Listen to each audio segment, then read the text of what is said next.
Republican Congressman Mo Brooks of Alabama making waves in the immigration debate, claiming the Democrats and President Obama are engaging in racial politics, appealing for support by dividing voters based on skin color. But it's how he's saying it that's gotten everybody's attention. Have a listen right here. This is a part of the war on whites that's being launched by the Democratic Party. And the way in which they're launching this war is by claiming that whites hate everybody else.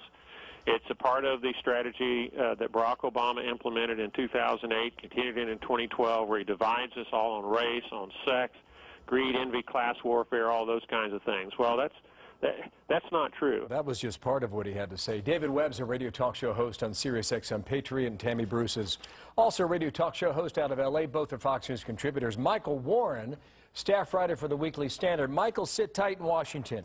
You're going to be the arbiter-in-chief in a matter of moments, okay? Because Tammy Bruce is in New York City. Yeah. Welcome and good morning to you. Well, what do you think about the claim he's making there? Well, you know, look, this started because a columnist said that the Republican Party was the party of the white people, effectively.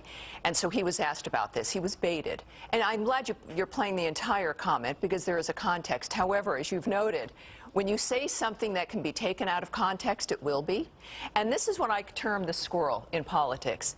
This is about, of course, complexion and race, when the real issue for everyone at the border and what people are concerned about is economic instability, is the sustainability of what's happening, which is a completely colorblind dynamic. We know when the economy goes down that people of color in this country are hurt first. So these arguments, of course, abandon people of color. They abandon the middle class, people who are harmed economically by pretty much kind of a chaotic dynamic, not only at the border, but in how people expect to be able to handle this. So here we are talking about race comments when the real issues, of course, are economic His ones. big point is that Democrats divide and they win on that. Yes, and that's accurate. But you don't win if you argue the merits, and his big point, David, is that people of all skin color believe you got to obey the law. Yes, they do. That trumps everything. That absolutely is true. But sadly, when Eric Holder says he's an activist versus being attorney general responsible for upholding laws, or Juan Williams talks about this, or Ron Fournier, or other journalists out there,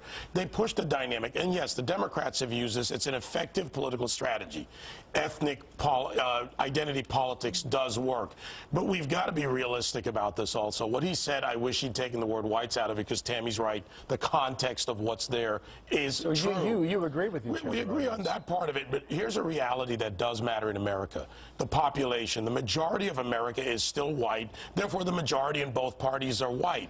That points to why identity politics matter for the Democrats. Hispanics and Asians, fastest growing population. Hispanics, younger median age, therefore the longer term Democrat voters if they can convert them, and Asians, the same approach by the Democrats. What's failed in our country is the voter. The willfully ignorant voter, Republican, Democrat, or otherwise, Bill, who has not stayed on the issues and challenged the politicians on both sides. He's got a point on that, Tammy? Well, let me suggest, though, that it's really difficult when you've got a mainstream media that is pushing this kind of a line.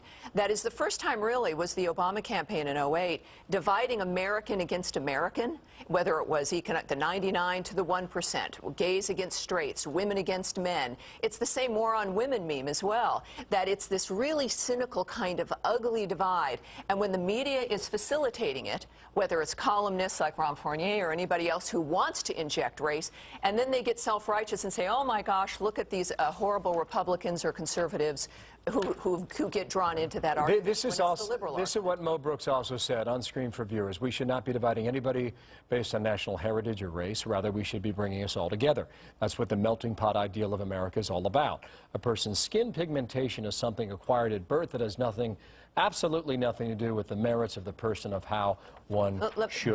Go quickly, because I'm going to my arbiter-in-chief here in a moment. That if this was a liberal politician who said that there was a war on blacks, you would not be hearing the same kind of argument. You believe that? Okay. Well, we hear it all the time. Michael, what do you think of this, based on what you're hearing?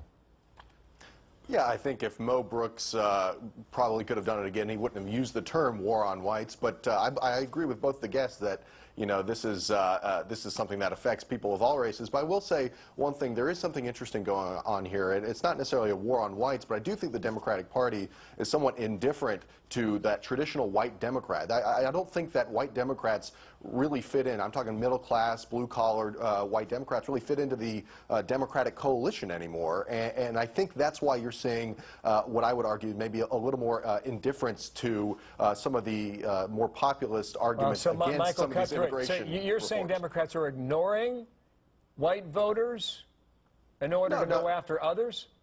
No. I would just say that I think that a lot of the arguments that I think a lot of Democrats have made along populist lines against immigration reform, there aren't too many of them, but there are some of them making these arguments. I don't think that fits into the way that the modern Democratic Party looks at their own coalition. I think they see themselves as being a party of young people, of unmarried single women, of racial minorities, and rich liberals, but not necessarily old school white Democrats. Got it quickly, Tammy. Yeah, where Republicans have failed, when you've got a candidate like Mia Love in the last term and you did not go out of your way, and this would be the first black woman, when Republicans don't have they helped her. She had a spy. She had a spy at the convention. Well, but that was pushed for. But bottom line is that now she will get in. But this feeds the argument on the left when you don't when that would be the first black woman for Republicans in Congress. That tells you something. The Republicans have got a long way to go when it comes to reaching out and because there's lots of conservative people. I got to roll. You got 5 seconds. The Republicans have upped their game, but what they need to do is get to work on the ground and stop playing the top-line headlines. I wish the second comment by Mo Brooks was used. Birth, accident of birth is your ethnicity. After that, we're all Americans, not hyphenated. Thank you, David. Michael Warren, thanks to you, and welcome to New York. Thank you, dear. Pleasure. See you later.